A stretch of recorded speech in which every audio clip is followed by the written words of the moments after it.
바짝 되지 않는 소리가 별로 안 들리니까 바짝 지정해 주세요.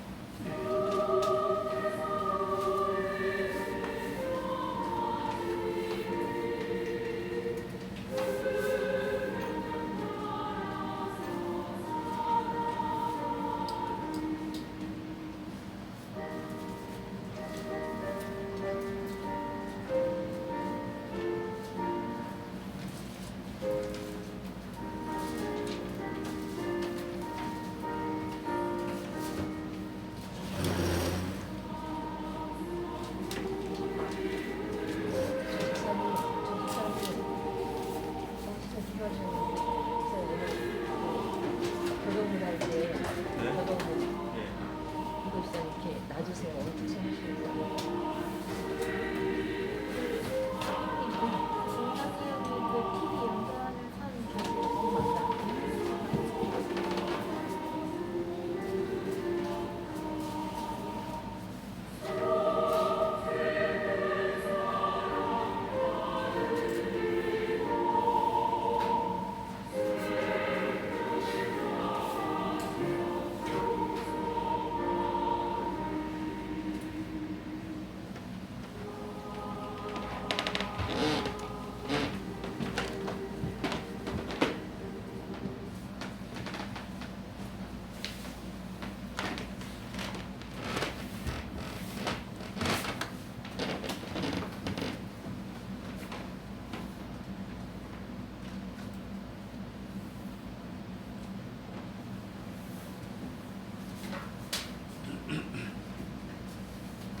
예배 시간이 됐습니다.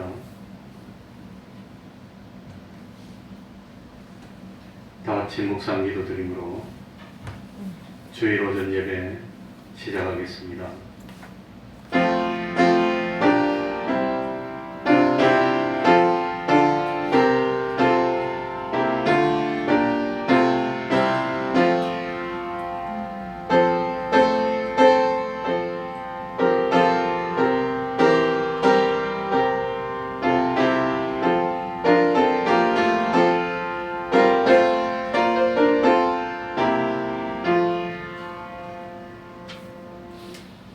하나님 아버지, 변함없이 사랑하여 주시고 오늘도 하나님 앞으로 불러주셔서 산제사 드려 참으로 하나님을 기쁘시게 하게 하여 주시고 하나님으로부터 은혜와 축복을 받을 수 있는 저희들이 되게 하여 주셨으니 참으로 감사드립니다.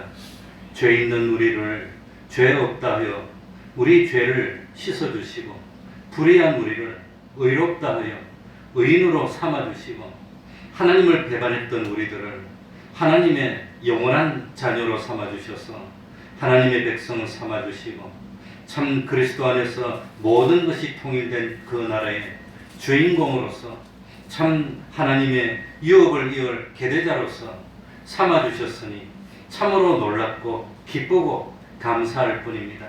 하나님 아버지, 짧은 세상 살면서 흔들리지 않도록 하여 주시고 이제 얼마 남지 않았습니다. 개인적으로도 얼마 남지 않았고 주님이 오실 날이 점점 가까워질 때에 돌이키게 하여 주시고 회개하는 저희들 되게 하여 주시고 이제 참 심판받을 때 과연 주님 앞에 내어놓을 것이 무엇이 있는지 참 생각해 하여 주셔서 영원히 후회하는 삶을 살 것이 아니라 영원히 주님께 칭찬받을 수 있는 참 빛이 되고 소금이 되는 삶을 사는 저희들이 되게 하여 주옵소서. 이 시간 말씀으로 찾아와 주셔서 어리석은 우리들을 깨우쳐 주시고 권면하여 주시고 새롭게 하여 주옵소서. 주님의 이름으로 모인 곳곳마다 하나님의 은총이 함께 하여 주시기를 바라며 예수님 이름으로 기도하옵나이다. 아멘. 다 같이 자리에서 일어나셔서 찬송가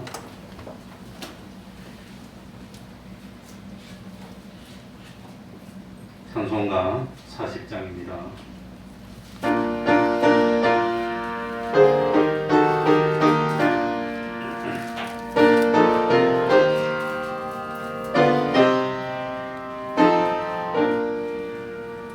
주 하나님 지으신 모든 세계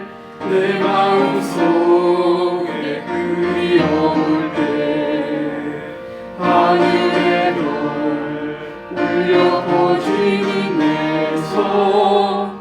주님의 권능을 찾네.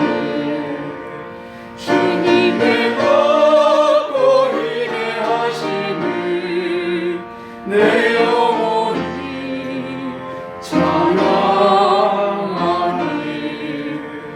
주님의 높고 위대하심을 내 영혼이 찬양하네.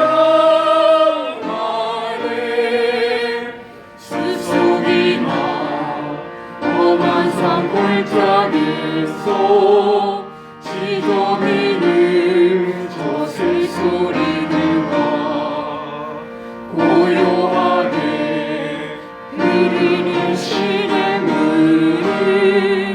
주님의 솜씨 노래하려다. 주님의 높고 위대하심을 내 영혼이 찬양하네. 주님의 높고 위대하심을 내 영혼이 찬양하네. 주 하나님 독생자 아낌없이 우리를 위해 보내주셨네. 십자가에 피 흘려 죽으신 주, 내 모든 죄를 구속하셨네. 주님의 높고 위대하심을 내 영혼이 찬양하네. 주님의 높고 위대하심을 내 영혼이 찬양하네. 내 주 예수 세상에 다시 올 때 저 천국으로 날 인도하리. 나 겸손히 엎드려 경배하며 영원히 주를 찬양하리라. 주님의 높고 위대하심을 내 영혼이 찬양하네. 주님의 높고 위대하심을 내 영혼이 찬양하네. 사도신경으로 신앙 고백하겠습니다. 전능하사 천지를 만드신 하나님 아버지를 내가 믿사오며 그 외아들 우리 주 예수 그리스도를 믿사오니 이는 성령으로 잉태하사 동정녀 마리아에게 나시고 본디오 빌라도에게 고난을 받으사 십자가에 못 박혀 죽으시고 장사한 지 사흘 만에 죽은 자 가운데서 다시 살아나시며 하늘에 오르사 전능하신 하나님 우편에 앉아 계시다가 저리로서 산 자와 죽은 자를 심판하러 오시리라. 성령을 믿사오며 거룩한 공예와 성도가 서로 교통하는 것과 죄를 사하여 주시는 것과 몸이 다시 사는 것과 영원히 사는 것을 믿사옵나이다. 아멘. 자리에 앉으셔서 찬송가 337장이 되겠습니다. 337장입니다.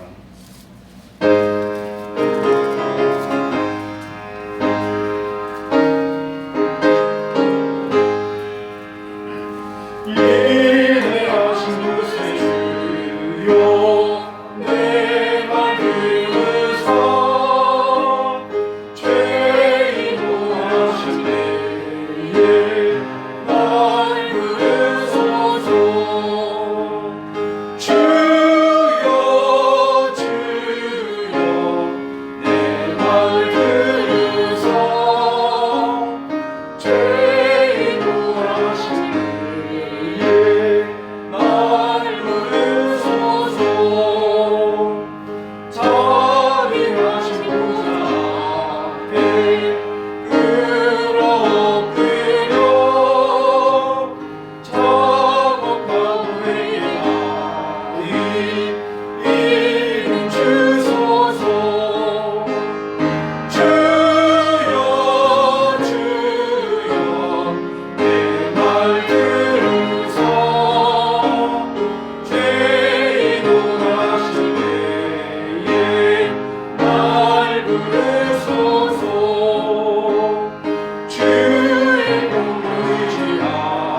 주께 나오니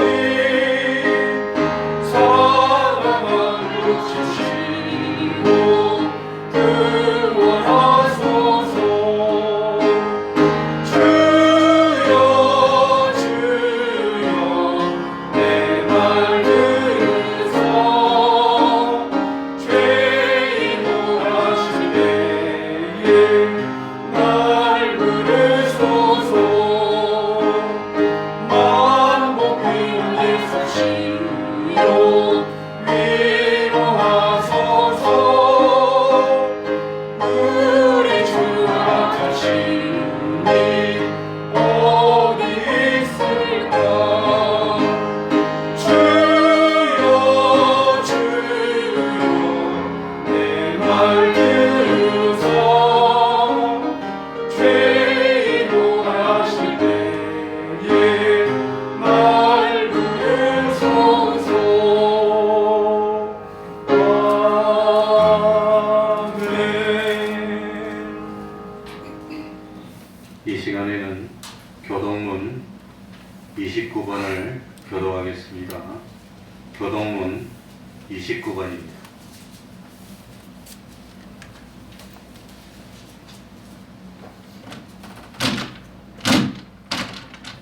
교동문 29번입니다.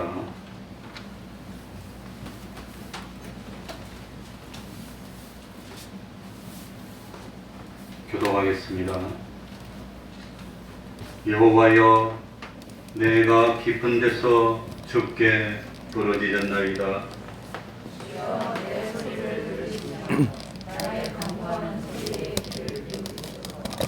여호와여, 주께서 죄악을 감찰하실진대 그러나 사유하심이 주께 있음은 나 곧 내 영혼이 여호와를 기다리며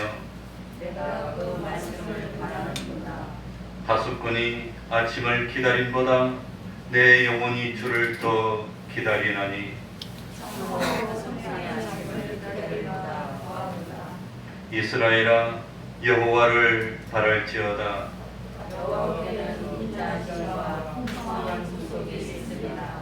저가 이스라엘을 그 모든 죄악에서 구속하리로다. 아멘. 이제 우리 그 김재난 집사님, 김명규 집사님 특송이 있겠습니다. 많이 보시죠.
이 시간 예배를 위해서 조천상 집사님이 기도해 주시겠습니다. 뒤쪽으로 뒤쪽.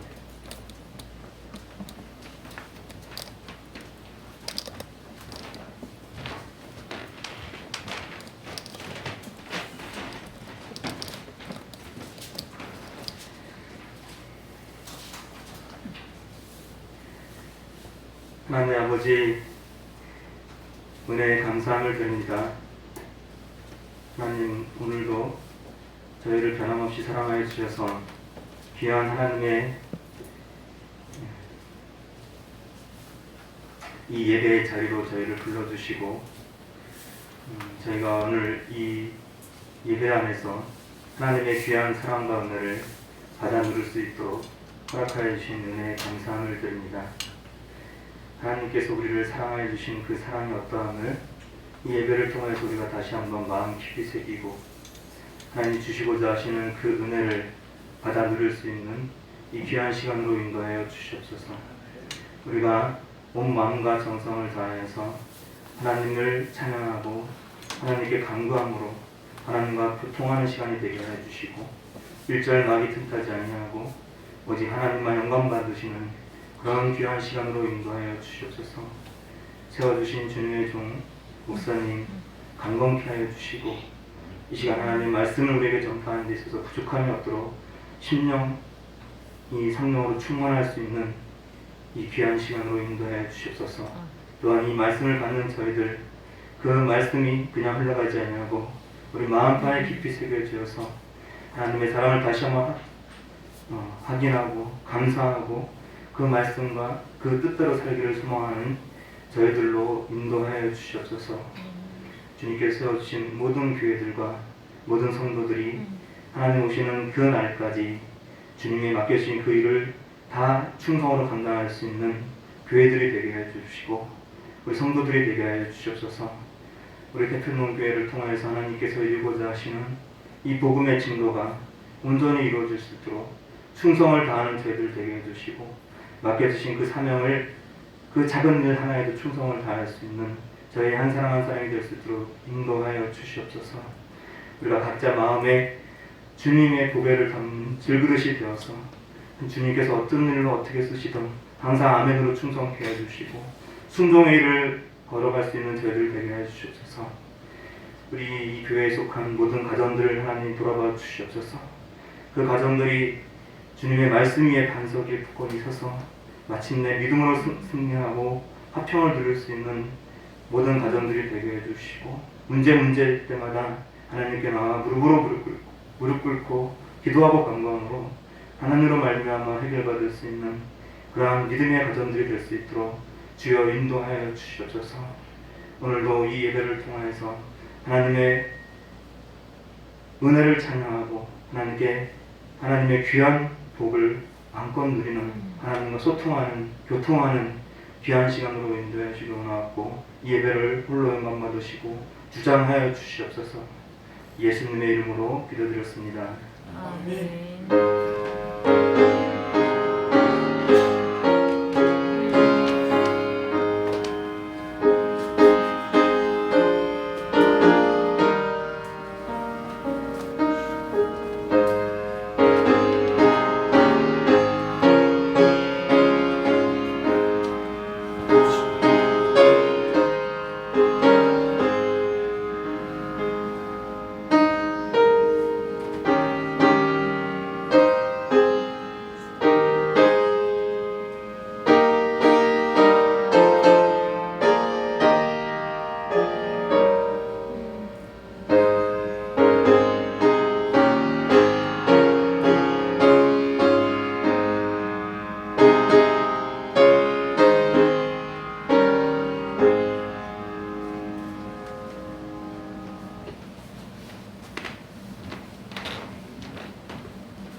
하나님의 말씀 구약 성경입니다. 요엘 2장 12절입니다. 요엘 2장 12절입니다.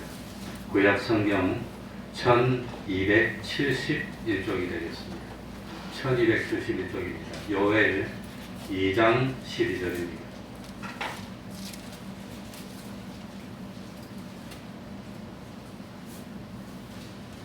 요엘 2장 12절입니다.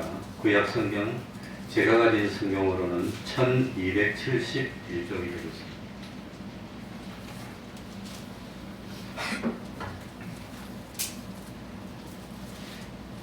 (11절부터) (14절까지를) 제가 읽겠습니다. 12절부터입니다. 12절부터 14절까지를 제가 읽겠습니다. 여호와의 말씀에 너희는 이제라도 금식하며 울며 애통하고 마음을 다하여 내게로 돌아오라 하셨나니 너희는 옷을 찢지 말고 마음을 찢고 너희 하나님 여호와께로 돌아올지어다.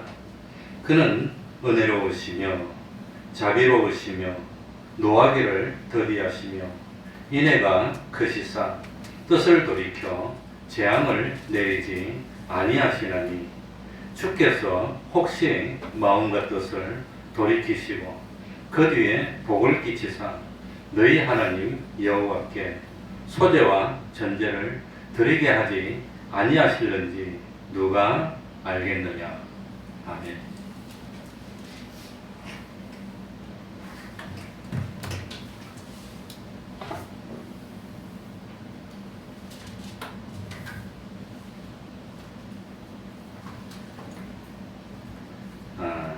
오늘은 우리 교단적으로 다 이렇게 마음을 합해서 회개에 힘쓰는 운동을 하자고 했기 때문에 제가 특별히 본문을 선택하게 됐습니다.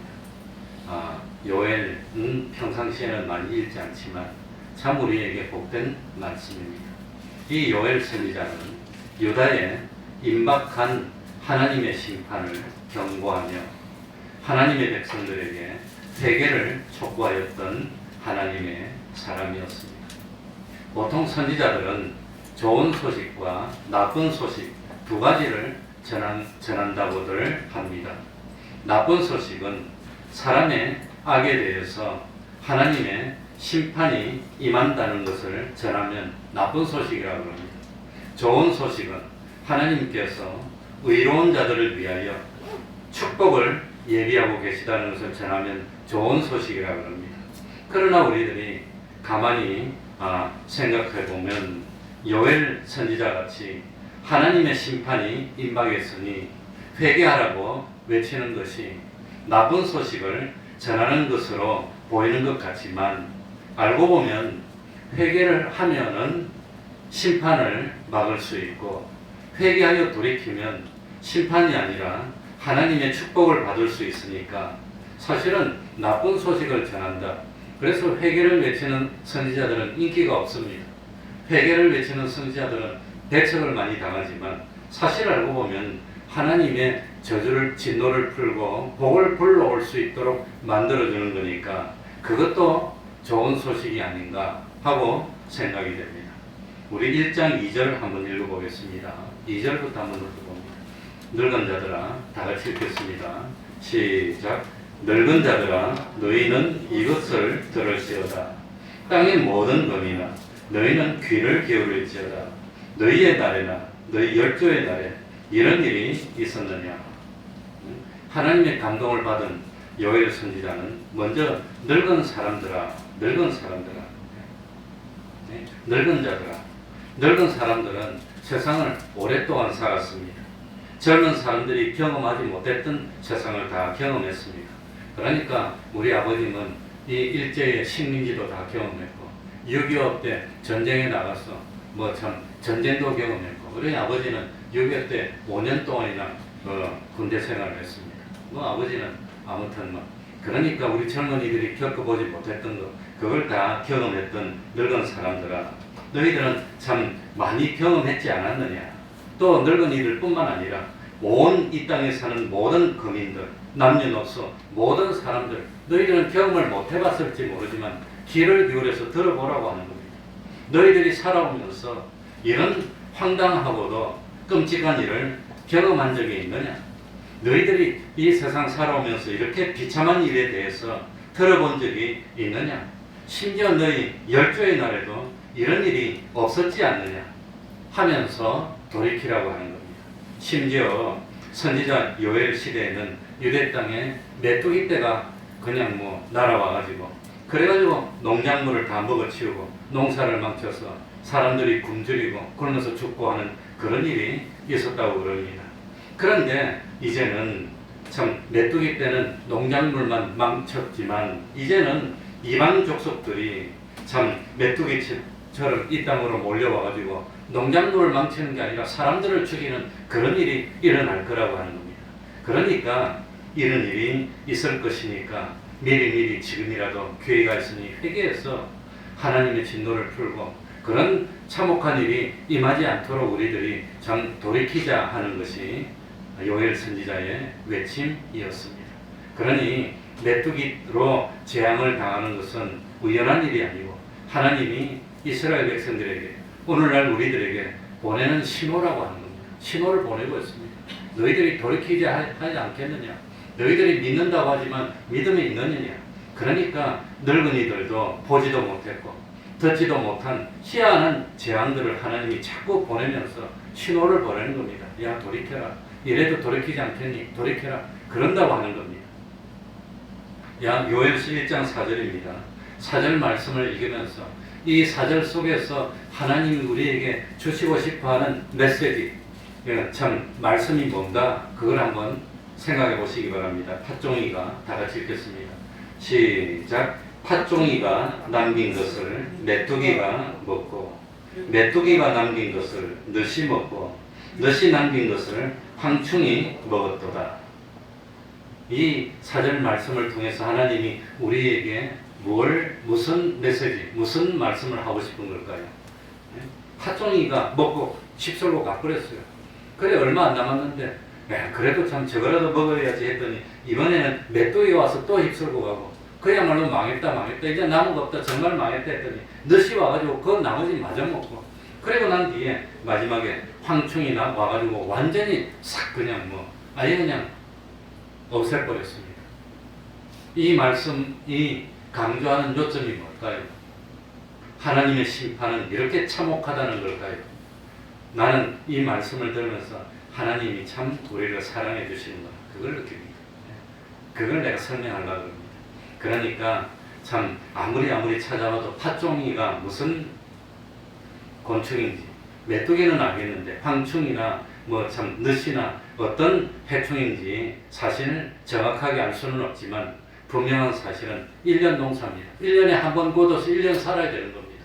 1년에 한 번 거두는 건데 달달이 거두는 것도 아닌데 1년 내도록 농사져서 한 번 거두면 그거 가지고 1년 살 건데 그걸 갉아먹어서 없애는 그런 해로운 벌레라고 하는 겁니다. 그런데 한 번만 와가지고 싹 휩쓸고 가도 다 망했어. 이제는 망해서 다 죽었어. 그런데 4번씩이나 휩쓸고 가면 어떻게 삽니까? 어떻게? 그러니 해충이 무려 4가지 종류의 해충이 4번에 걸쳐서 날아와가지고 농사를 망치니까 하나님 이렇게 잔인할 수 있습니까? 하셔도 너무하신 거 아닙니까? 이 하나님의 심판이 참 참혹하다는 것을 강조하는 것처럼 비치지만 그 반대입니다. 그 반대. 그러니까 참 제일 먼저 뭐가 왔습니까? 팥종이가 와가지고 확 먹었습니다. 거의 한 3분의 2쯤 없애버려서 망했다 이제 망했다 그래도 좀 남아있으니까 죽지는 않겠지. 그랬는데 이번에는 와가지고 메뚜기가 확 먹어버리고 그야말로 한 90% 다 없어졌어. 이제는 굶어 죽는 사람이 막 나오게 됐습니다. 그래도 좀 남아있으니까 했는데 이번엔 넛이 와가지고 그 나머지까지 다 막 먹어서 완전히 다 끝나버렸어. 가을이 됐습니다. 마지막에 혹시라도 건질 거 없나? 찌끄레기가 좀 남은 거 없나? 나가봤더니 마지막에는 뭡니까? 황충이 와서 그 찌끄레기마저 다 갉아먹고 줄거기까지 다 갉아먹고 그 뿌리까지 다 갉아먹고 정말로 이제 흙밖에 남은 거 없으니까 하나님 해도 너무한 거 아닙니까? 이럴 수가 있습니까? 그런 생각이 들지 모르지만 하나님 쪽에서 생각해 봅시다. 하나님이 능력이 없습니까? 하나님이 힘이 없습니까? 하나님이 무슨 할 줄을 모릅니까? 뭐라고 2번, 3번, 4번 보냅니까? 한 번 보내서 확 실어버리고 다 죽여버리면 끝날 걸. 뭐라고 또 보내고 또 먹으려 그러겠습니까? 그러니까 하나님은 얼마든지 능력이 있어서 한 번만에 썰어버릴 수도 있지만 혹시라도 팥종이가 와가지고 싹 쓸어버리고 먹을 게 없어지고 망했다 이리 되니까 아이고 큰일 났구나 돌이키자. 하나님은 이스라엘 백성을 망하게 하는 게 목적입니까? 돌이키게 하는 게 목적입니까? 돌이키게 하는 게 목적이니까 한 번에 와가지고 한 3분의 1쯤 썰어버리면 아이고 큰일 났겠구나 잘못하면 죽겠구나 하나님하고 부러지질 줄 알았더니 남은 거 보고 아이 그래도 남아있다 좀 그래도 죽진 않겠다 마음이 강팍하다는 겁니다. 그래가지고 한 번 더 보냈어요. 한 번 더 보냈더니 이번에는 돌이킬까 했는데 한 번 더 와도 또 안 돌이켜. 하나님이 몇 번을 기회를 준단 말입니까? 돌이키라고. 4번을 이렇게 치고 또 안 돌이키고 이렇게 쳐도 또 안 돌이키고 무려 참고 마지막으로 황충을 보내면 이제는 돌이켰거니 그래도 안 돌이키니까 할 수 없이 심판해서 유대를 멸망시키고 말았다는 겁니다. 그러니 하나님이 얼마나 기회를 주려고 얼마나 참 회개하라고 기회를 주고 또 주고 그런데도 이스라엘 백성이 회개를 안 하니까 하나님이 얼마나 우리를 사랑하고 기회를 많이 줬냐는 겁니다. 그러니 참 이스라엘이 유대가 망할 때 그냥 망한 게 아닙니다. 선지자가 얼마나 많이 나옵니까? 1명 나옵니까? 2명 나옵니까? 10몇 명의 선지자들이 나와서 찍어 죽이도 죽으면서 또 마치고 죽으면서 또 말하고 그래도 끝까지 이스라엘 백성이 돌이키지 않으니까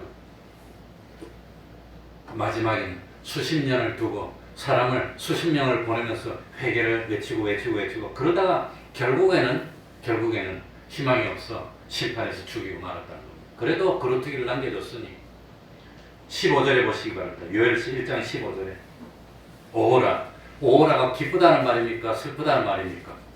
큰일 났다는 말입니다. 슬프다. 그날이요.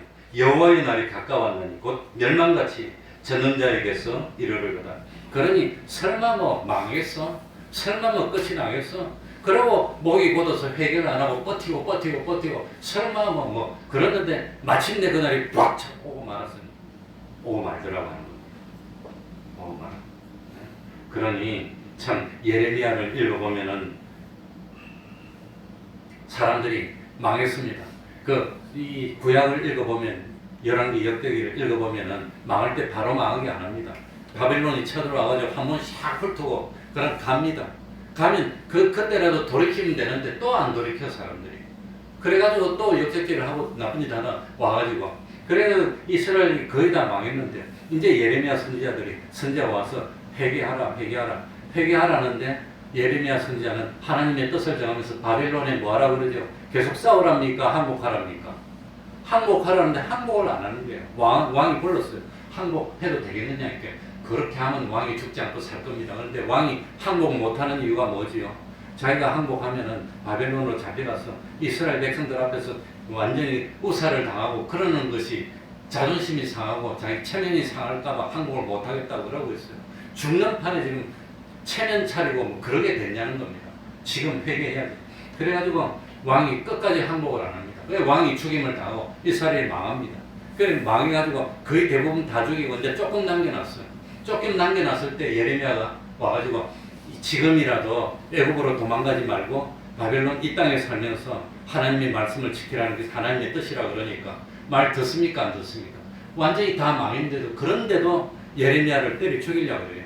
땅바닥에 묻으려고 그러고 예레미야 선지자가 이 땅에 사는 것이 하나님의 뜻이라 그러는데 끝까지 안 살고 어디로 도망갑니까?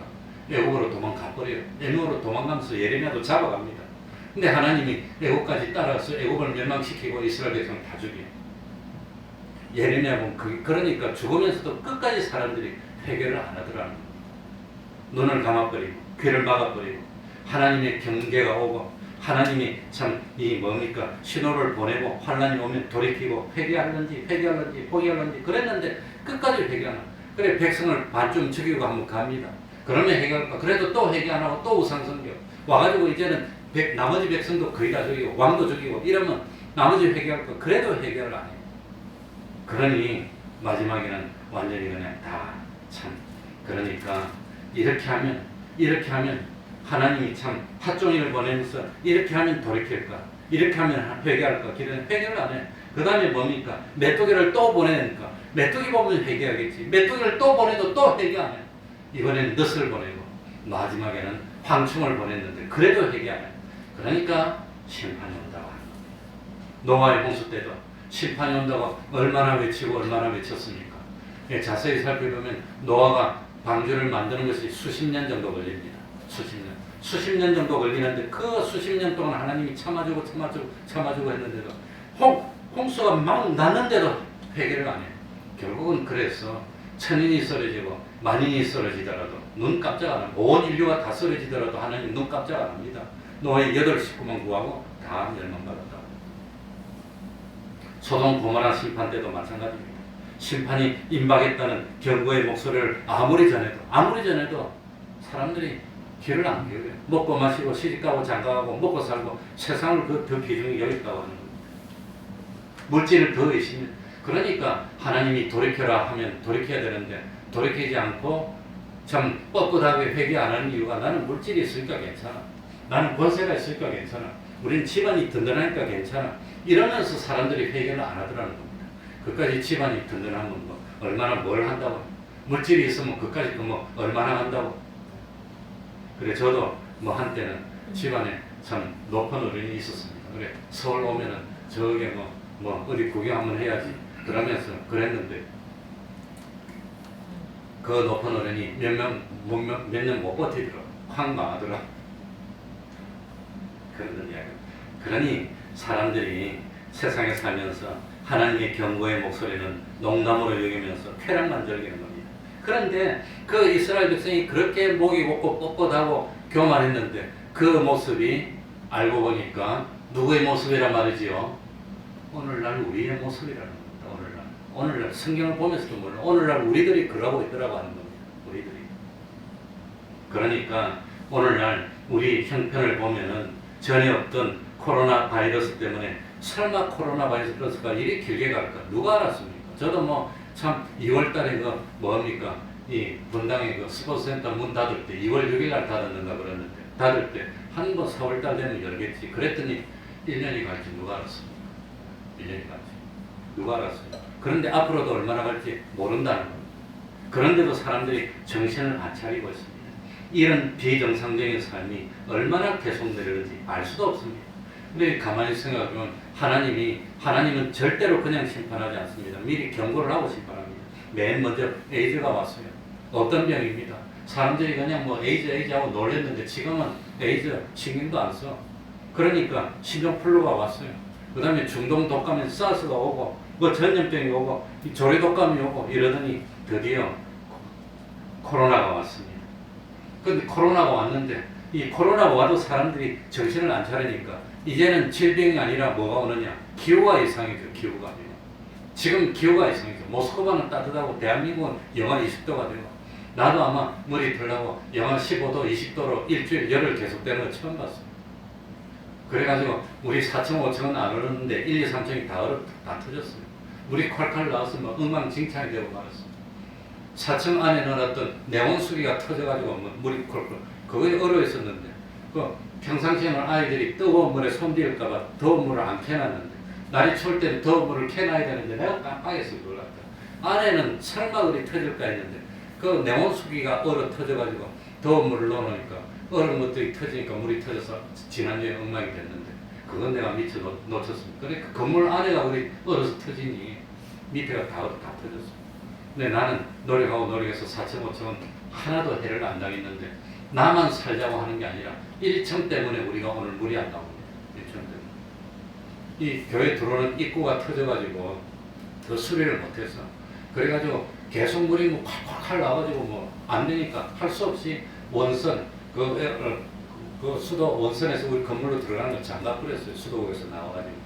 그런데 터진 곳이 한두 군데도 아니고 지금 뭐 수리를 못하고 있어서 뭐 참 일이 되고 말았습니다. 그러니까 참 우리가 아무리 조심해도 우리가 바로 못하면 세상이 어렵게 되면 세상의 피해가 우리 교회한테까지 오는 겁니다.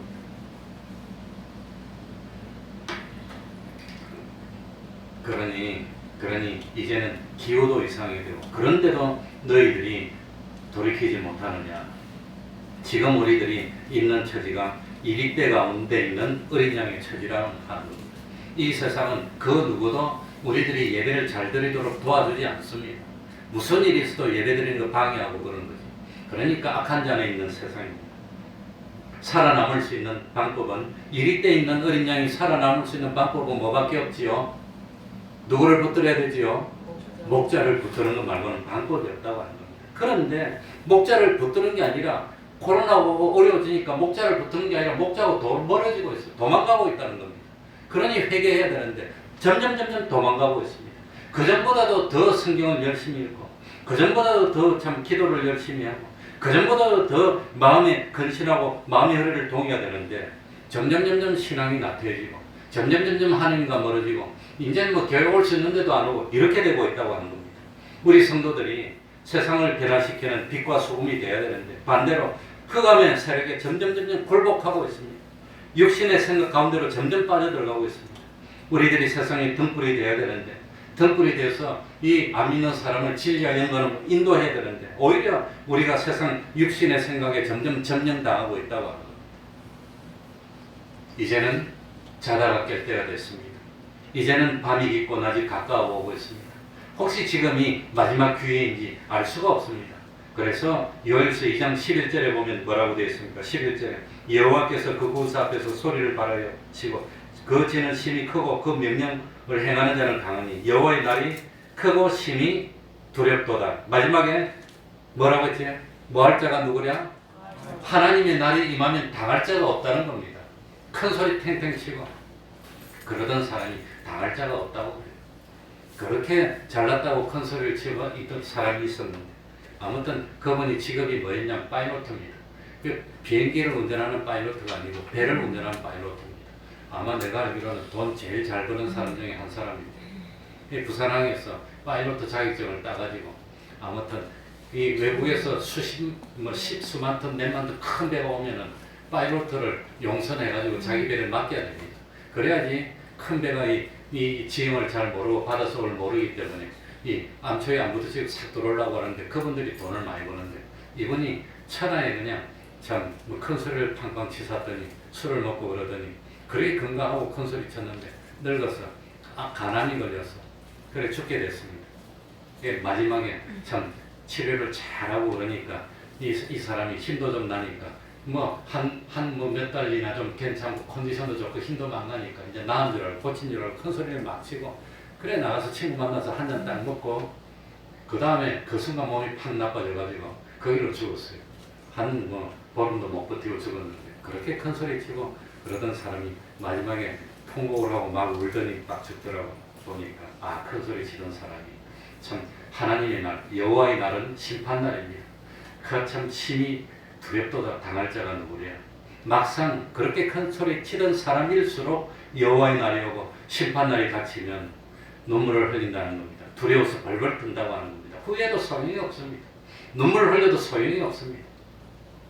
그래서 마지막까지 심판이 오는 마지막까지 머무럭거리면서 세상에 대한 미련을 버리지 못했던 사람이 누구지요?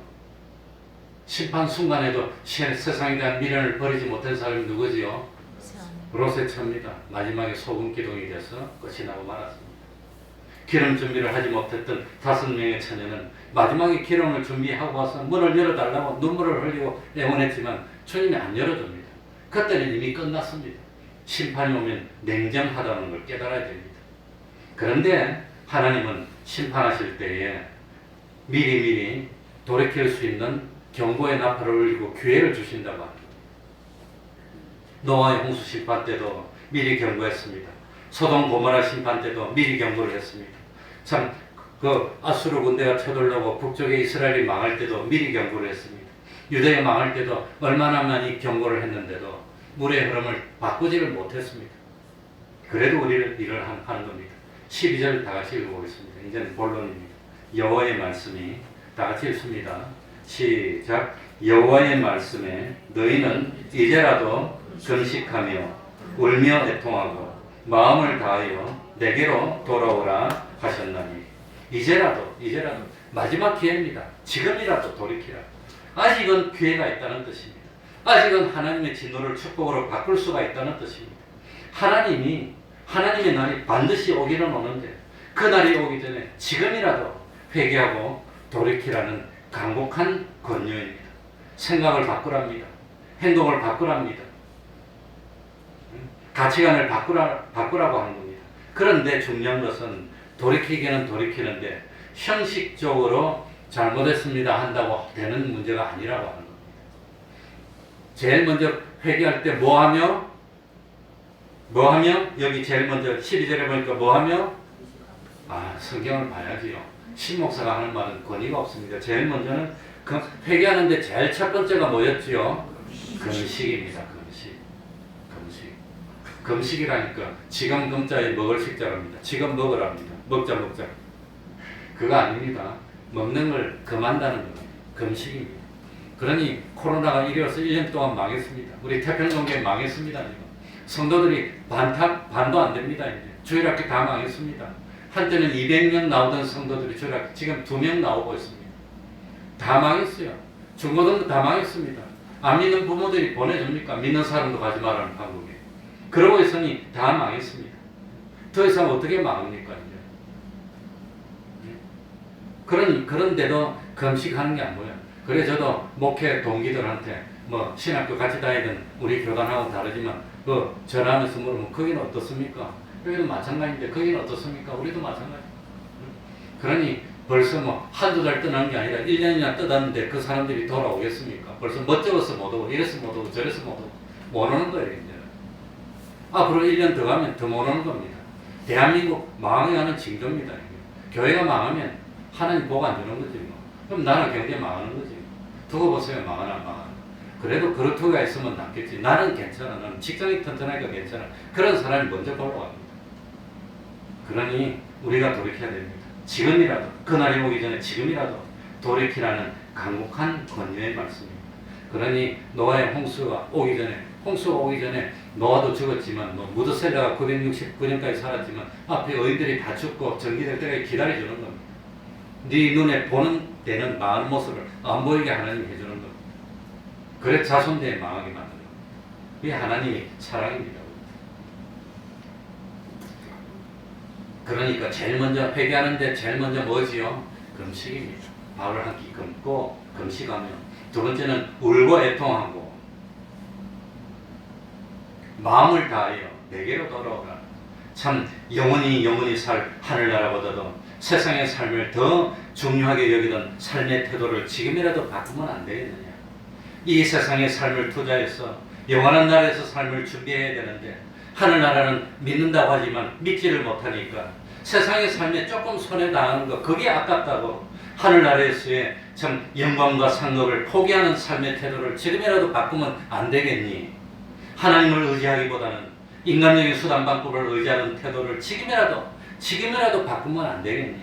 사드락 메삭 아벤노고는 세상 권세인 느부갓네살 왕의 왕의 명령에 참 순종해서 우상에게 절하지 않으면 풀무불에 던진다고 위협을 하는데 세상의 왕을 말을 따르려니 하나님이 진노하겠고 하나님의 말씀에 순종하고 우상에 절하지 않으려니 세상 권세가 죽인다고 그러고 그럼 우리는 누구한테 순종해야 됩니까? 하나님에게 순종해야 됩니까? 세상 권세에게 순종해야 됩니까? 둘 중에 하나를 택하는데 어디에 순종해야 되지요? 하나님에게 순종하면 누구의 백성이죠? 하나님의 백성. 세상 권세에 순종하면 누구 백성이죠? 세상 나라 사람입니다. 마귀의 백성입니다. 하나님 백성 아닙니다. 그 세상 권세에 순종할 거냐? 하나님의 말씀에 순종할 거냐? 선택의 기로에 있을 때 사드락 메삭 아벤노고는 기꺼이 하나님의 말씀에 순종했습니다. 다니엘 하나님의 말씀에 순종했습니다. 수많은 선지 생도들이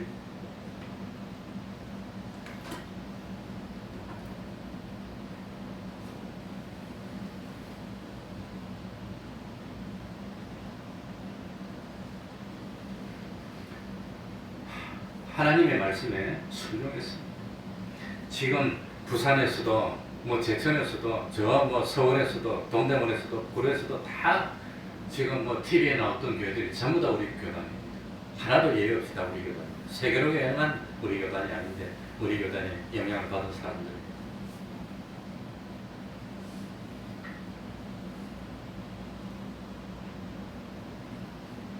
오늘도 우리 교회는 그 구청에서 나와서 조사를 하고 갔습니다. 사람을 기쁘게 하면 그건 사람의 사람이지 하나님의 사람이 아닙니다. 그러니까 성경에 다 가르쳐줬는데 양심적으로는 다 알고 있는데 그걸 믿지를 못하고 따르지를 못하는 게 이런 문제입니다. 그러니 금식하고 울며 애통한다는 것은 자기의 과거에 대해서 진실로 잘못했음을 느꼈다는 것을 나타내는 행동입니다. 자기의 잘못을 인정하고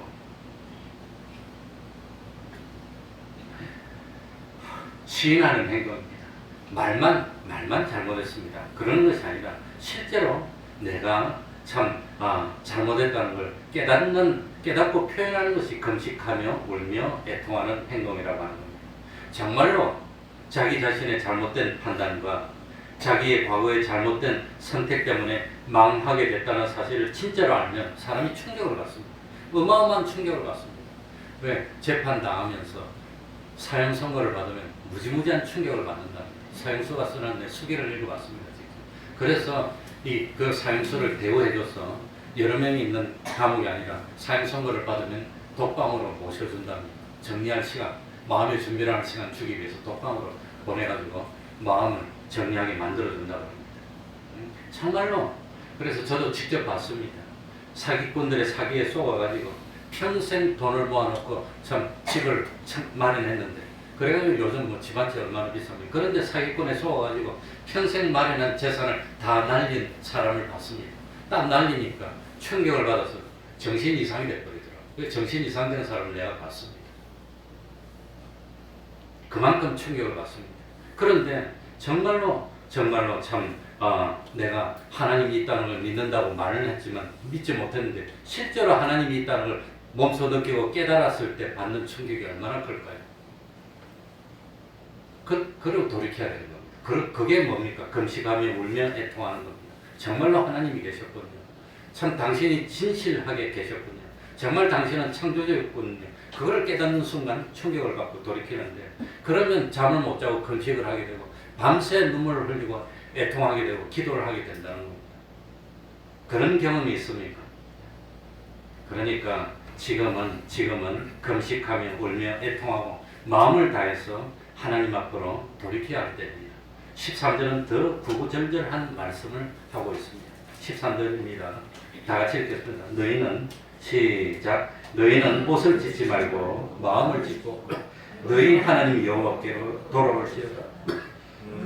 그는 은혜로우시며 자비로우시며 노하기를 더디하시며 인애가 크시사 뜻을 돌이켜 재앙을 내리지 아니하시나니.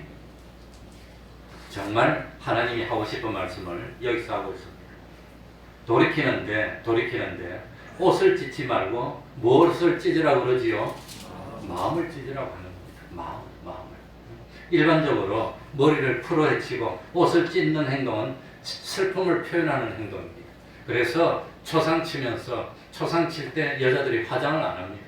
초상 치면서 빨갛게 화장하고 아름답게 꾸미고 앉아있는 것을 그건 모르는 겁니다. 그러니까 초상 칠 때는 여자들도 머리도 풀고 화장을 안 하고 그냥 엉망으로 해갖고 그러고 있는 겁니다. 슬픔을 표시하는 겁니다. 그런데 참 실제로는 자기 행동이 잘못했다는 것을 마음으로 인정을 안 하는 겁니다. 그게 제일 큰 겁니다. 인정을 안 하고 겉으로만 잘못했습니다. 이러면 하나님이 그런 걸 해결로 받을 수가 없다는 뜻입니다.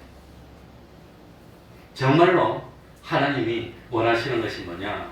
외식된 행동이 아니라는 겁니다. 실제로 우리 생각이 변화되고 실제로 우리 행동이 변화되고 믿음이 없던 사람이 실제로 믿음의 사람으로 되기를 바랍니다. 그러니까 세상 중심으로 살던 사람이 실제로 하늘나라 중심으로 살고 자기 중심으로 살던 사람이 실제로 하나님 중심의 삶을 살고 자기 뜻대로 자기 생각대로 하던 사람이 실제로 자기 뜻을 버리고 하나님의 말씀대로 사는 사람으로 변화되는 것, 그걸 하나님이 원한다는 겁니다. 그게 마음을 찢는 겁니다. 옷을 찢는 것은 형식적인 행동입니다. 형식입니다. 마음을 찢는 것은 진정한 해결을 의미하는 겁니다. 그래서 하나님은 순종이 낫다 했습니까? 제사가 낫다 했습니까? 아무리 제사 드리면 뭐합니까? 순종을 안 하면 소용이 없다고 하는 겁니다. 제사는 눈에 보이는 형식입니다. 순종은 자기를 쳐서 실제로 복종하는 겁니다. 하나님이 원하는 것은 형식적인 제사, 격식을 갖춘 행동, 사람들에게 보이기 위한 외모보다도 실제로 하나님을 경외하는 마음, 내 뜻과 다르더라도 하나님의 말씀에 의지해서 순종하겠습니다는 그런 사람이 되기를 원하신다는 겁니다. 그래서 이런 마음을 찢는 대표적인 행동이 뭐냐? 예수님 당시에 참 내가 하나님의 백성이 됐습니다 하는 것을 표현하는 방법이 뭐였냐? 할례입니다. 할례. 아브라함은 99세에 할례를 행합니다.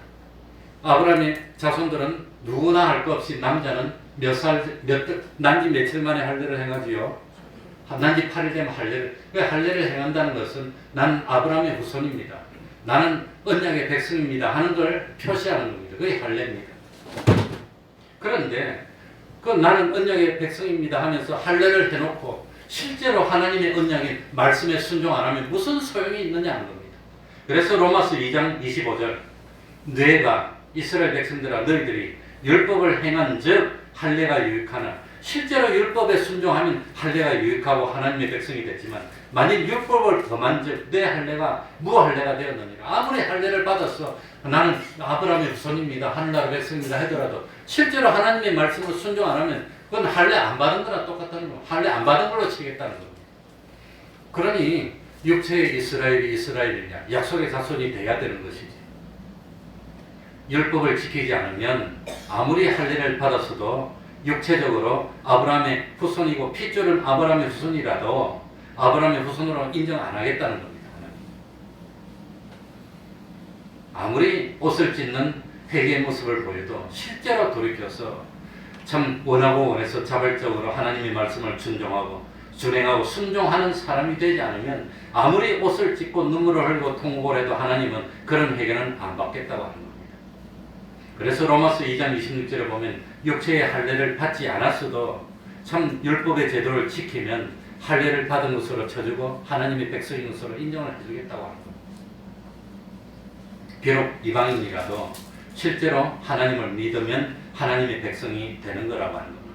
그래서 육신의 할례를 행하는 것보다 무엇의 할례를 행하라 그랬지요? 마음의 할례를 행하라. 어디에 할례를 행하라 말입니까? 마음에. 그러니까 형식적으로 나는 믿습니다. 형식적으로 세례를 받고 아무리 해봐야 소용이 없어. 천주교 교리는 뭐냐? 영세를 안 받으면 지옥 가는 겁니다. 형식적으로 딱 형식을 맞춰서 영세를 받아야 하는 거랍니다. 근데 천주교 열심히 다니는데 영세를 못 받아서 우리 교회 나오는 사람이 있어요. 그 사람이 나와서 왜 교회 나왔냐 그랬죠. 자기는 머리가 안 좋아가지고 영세 받는데 시험을 쳐서 합격을 못해서 그래서 천주교를 포기하고 교회로 왔다 하더라고요. 그 영세 받으면 하늘나라 갑니까? 그게 뭡니까? 육체의 할례를 행하는 거라는 겁니다. 옷을 찢는 건 그 소용이 없다고 하는 겁니다. 그래서 개신교는 그거 안 합니다. 그래서 세례받음으로 하늘나라 가는 것이 아니라 무엇으로 하늘나라 가지요? 믿으러. 실제로 믿으면 되는데 믿느냐? 그럼 믿느냐? 그러니까 실제로 믿었는데 진짜로 믿느냐? 하나님이 진짜로 믿는지 안 믿는지 하나님 아버지 내 속을 보여드릴게요. 칼로 쫙 째가지고 쫙 보여드릴게요. 내가 믿지 않습니까? 왜 하나님은 우리를 찢지 않아더라도 하나님 우리의 뭘 살피신다고요? 뜻과 마음을 살피니까 내가 믿는지. 예수님이 베드로 보고 물어보 넌 나를 사랑했느냐? 물어보니까 사랑합니다라고 말할 필요가 없는 겁니다. 내가 주를 사랑하는 줄 주님이 아시지 않습니까? 내가 비록 주님을 배반했지만 주님 내 뜻을 살피지 않습니까? 내가 주를 사랑하는 주님이 아시지 않습니까? 그렇게 대답합니다. 그러니까 베드로의 사도직을 회복시켜주는 겁니다. 배반하는 게 중요한 게 아닙니다. 사람 다 실수할 수 있습니다. 배반할 수도 있습니다.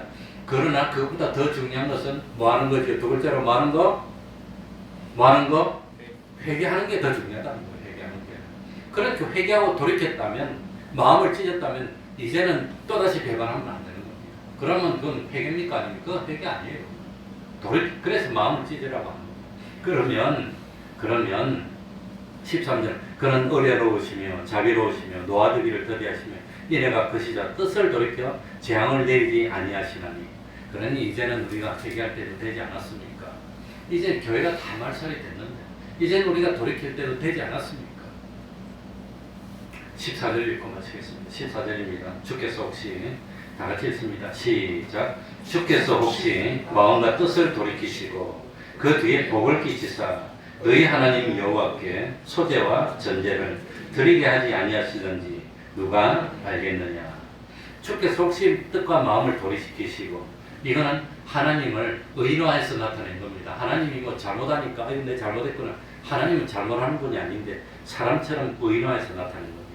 이스라엘 백성이 회개하는 모습을 보고 너무너무 좋았어. 기다렸다는 듯이 회개하는 모습을 보니까 됐어. 그러고 막바로 막 징계를 주는 게 아니라 복을 막 준다는 겁니다. 하나님.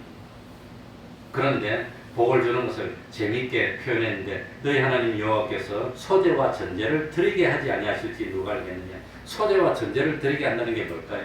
소재는 성결한 생애를 하나님께 약속하는 표시로 참 정한 밀가루와 기름과 유황을 태우면서 떡을 구워놓고 드리는 제사가 소재입니다. 그러니까 소재는 제사 중에 뭐가 없는 유일한 제사가 소재지요. 어떻게 알죠? 피가 없이 드리는 유일한 제사가 소재입니다. 소재. 곡식으로 드리는 겁니다. 번제는 뭐죠? 희생을 상징하는 겁니다. 그러니까 소재는 참 이 노동의 열매를 드리는 겁니다. 열심히 농사지어서 이 농산물로 드리는 이 제사가 소재입니다. 이 소재를 드린다는 것은 열심히 일을 해서 풍성한 수확을 거두었다는 의미입니다. 그러니까 일을 하고 풍성한 수확을 거두는데 일을 하면서 교육하고 경건하게 일을 하는 그런 행위의 거룩을 상징하는 게 소재입니다. 전제는 단독으로 드리는 제사가 아니고 이 다른 짐승으로 태워서 피를 흘리고 태워서 드리고 마지막에 포도주를 붓는 겁니다. 제물에 포도주가 뭘 상징합니까? 주님의 보혈을 상징하는 겁니다. 예. 그런데 요엘서 1장 9절 한번 봅시다. 요엘 1장 9절에 보니까 소재와 전제가 여호와의 전에서 뭐하여 졌고 끊어졌고, 소재와 전제가 끊어졌다는 것은 뭘 의미할까요? 예? 그러니까 곡식으로 드리는 제사도 끊어졌고, 이 전제는 뭡니까? 이 고기를 잡아서 드리는 제사인데 마지막에 부른 게 전제니까 고기를 잡아 드리는 전제도 다 끊어졌단 말입니다. 하나님의 성전에서 제사가 끊어졌다는 것은 뭘 의미할까요? 뭐 의미할까요? 이게 제사장들의 양식이 없어졌다는 뜻입니다. 제사장들의 양식은 이스라엘 백성들이 성전으로 와가지고 제사 드릴 때 가져오는 양식의 일부를 남겨서 제사장들이 음식으로 쓰는데, 제사 드리러 안 오니까 제사장들이 다 굶게 생겼어요. 못 먹는데 제사장들이 못 먹고 굶으니까, 제사장들이 못 먹고 굶으니까 어떻게 합니까? 다 그냥 성전을 버리고 뿔뿔이 흩어져서 먹을 걸 찾으러 가는 겁니다. 실제로 구약 때 그랬습니다. 그래가지고 이스라엘 성전이 황폐되는 겁니다. 이 제사장, 이 성전의 소재와 전제가 끊어졌다는 것은 제사장들이 없어졌다는 뜻입니다. 못 먹으니까, 다 굶어 죽으니까. 그 제사장들이 없으면 이스라엘 백성들이 하나님 앞에 제사 드릴 수 있습니까? 없습니까? 제사는 누구만 드리지요? 제사장만 드립니다. 왕도 못 드립니다. 왕이 제사장이 말리는데 성전에 들어가서 지 마음대로 왕이라고 제사 드리다가 문득병이 들어서 쫓아내고 그러니까 소재와 전제가 끊어졌다는 것은 이스라엘 사람들이 하나님과 관계가 끊어졌다는 뜻입니다. 완전히 하나님의 은혜가 없어지고 망했다는 뜻입니다. 그런데 오늘 14절에 보니까 소재와 전제를 드리게 하지 아니하실지 누가 알겠느냐. 하나님이 복을 주면 끊어졌던 소재와 전제를 다시 드리게 해준다는 말입니다. 소재와 전제를 드린다는 것은 무슨 뜻이지요? 농사가 잘 돼서 먹을 것이 생겼다는 겁니다. 하나님 축복이 왔다는 겁니다. 그래서 다시 제사를 드리니까 제사장이 생겼다는 뜻입니다. 제사장이 생기고 소재와 전제를 드리니까 성전의 창고에 가득 차서 제사장이 먹을 게 생겼어. 제사장들이 막 모이고 하나님과의 관계가 회복된다는 뜻입니다. 그러니까 하나님이 참 소재와 전제를 다시 드리게 하지 아니했을지, 신앙이 회복되고 하나님과 우리와 이스라엘 백성, 오늘날 신령한 이스라엘의 우리와 관계가 회복이 되어서 잘 살게 만들어준다는 뜻입니다. 그러니 지금이라도 하나님께 뭐합시다? 회개하고 돌이키자고 하는 겁니다. 회개하고 돌이키자. 하나님은 외모를 보지 않습니다. 하나님을 중심으로 보십니다. 겉모양으로 옷을 찢고 애통하고 울고 슬픈 모습을 보이는 것, 그것도 없으면 안 됩니다. 있어야 됩니다. 그러나 실제로 내 마음에 하나님을 얼마나 귀중히 여기고 있는가, 이게 중요합니다. 참으로 내가 하나님을 믿고 있는지가 중요합니다. 진정으로 내가 마음과 힘과 뜻을 다해서 하나님께 영광을 돌리려고 하는지가 중요합니다. 이 세상 그 무엇보다도 하나님만 의지하고 하나님의 말씀에만 순종하며 하나님을 사랑하고 하나님만을 두려워하는 사람이 되는 이것이 중요합니다. 여호와께서 말씀하시되 오라 우리가 서로 변론하자. 너희 죄가 주홍 같을지라도 눈과 같이 헤어질 것이요 진홍같이 붉을지라도 양털같이 되리라. 너희가 절거 순종하면 땅의 아름다운 소산을 먹을 것이요 너희가 거절하여 배반하면 칼에 삼키우리라. 여호와의 입의 말씀이니라. 지금이라도 돌이키면 땅의 아름다운 소산을 먹고 하나님이 소재와 전제를 드리게 해주시고 참 하나님과 관계가 회복됩니다. 참 코로나로 우리를 몰아치고 이상기후로 몰아치고 주님이 자꾸 우리에게 신호를 보내는 지금이라도 돌이켜서 하나님과의 관계를 회복하고 참 하나님의 은혜를 받는 우리들이 되어야 되겠습니다.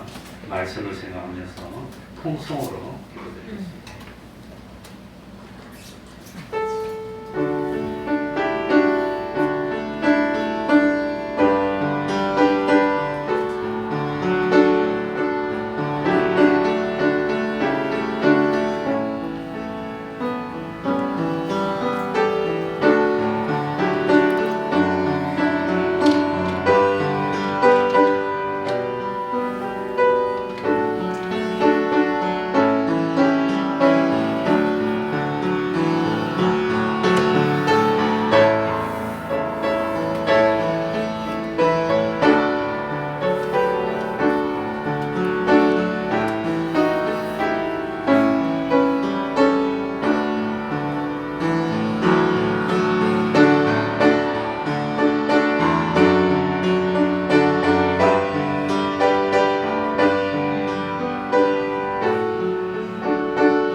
찬송 올리겠습니다.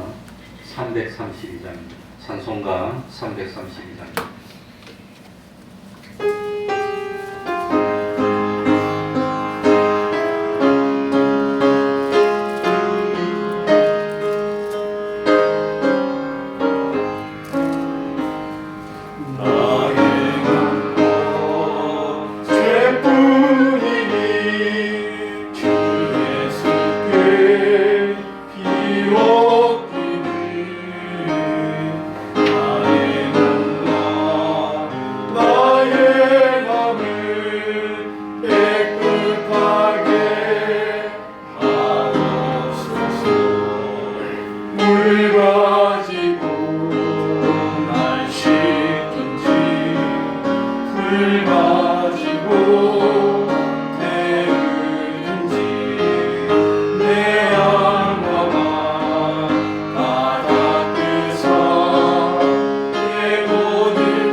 다 고치고 죄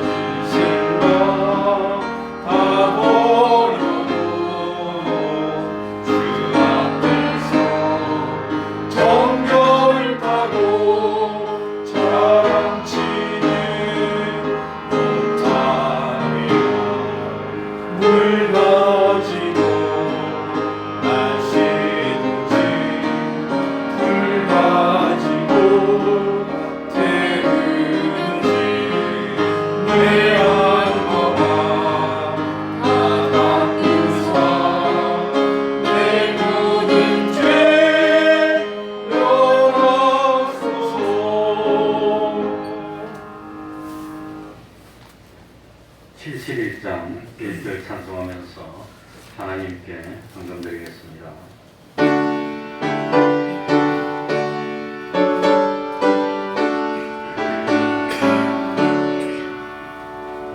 내게 있는 모든 것을 아낌없이 바치네. 사랑하고 의지하여 증언하러 가겠네. 주께 드리네. 주께 드리네. 사랑하는 구주 앞에 오니 드리네. 아멘.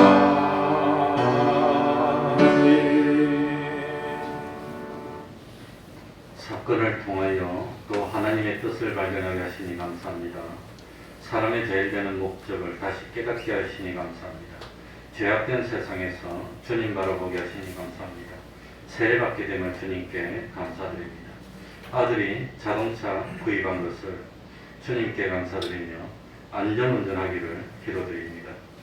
범사에 감사합니다. 감당할 수 있는 시험과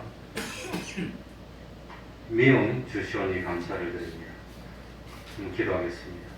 하나님 아버지, 오늘도 변함없이 주의를 지키며 예배드리고 하나님의 은혜 받게 하여 주시니 감사합니다. 참 하나님께 돌이키는 저희들 되게 하여 주시고 이제 하나님을 진노케 하는 행동들을 다 정리하고 회개하고 하나님을 기쁘시게 하는 그런 삶을 살게 하여서 이 나라가 진실로 복 있는 나라요 참 적과 꿀이 흐르는 하나님의 축복의 땅이 될 수 있도록 하여 주시고 우리 태평동교회 권속 한 사람 한 사람이 참으로 복에 권한되어 그 한 사람 때문에 그 가정이 복을 받고 그 한 사람 때문에 그 직장이 다 복을 받지 아니할 수 없는 의인 되게 하여 주시고 하나님이 보시고 이 땅에 의인 10명 있기 때문에 참 이 땅을 멸하시지 못하고 참 기다려 주시며 축복해 주셔서 이 땅을 침략하거나 무시하는 사람을 하나님이 저주하시고 이 나라를 도와주고 함께하는 나라를 하나님이 축복하여 참 이름이 창대케 하여 주시고 자자손손 복을 받아 누릴 수 있는 우리 대한민국이 될 수 있도록 은혜 베풀어 주옵소서. 잃어버린 그 신앙들을 다 되찾게 하여 주시고 회복하게 하여 주시고 멀어졌던 하나님과의 관계가 다시금 가까이 회복되어 참 하나님으로부터 은혜가 넘치는 저희들 될 수 있도록 하여 주시고 하루속히 코로나 참 물리칠 수 있도록 하여 주옵소서. 우리 태평동교회 본속들이 어느 직장에 있든지 어느 곳에서 무슨 일을 하더라도 기둥같이 여김받게 하시고 머리 되고 꼬리 되지 않도록 하여 주옵소서. 예수님 이름으로 기도하옵나이다. 아멘.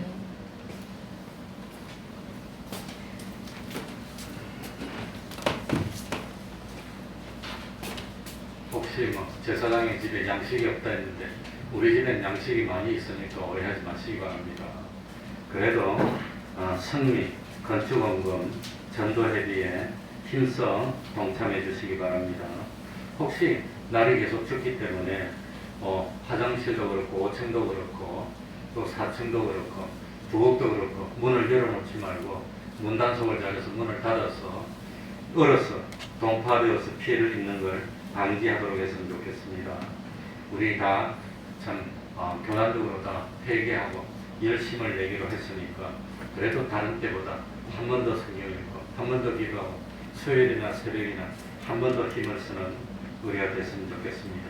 그러면 다 같이 일어나셔서 1장 찬송하고 축도로 마치겠습니다.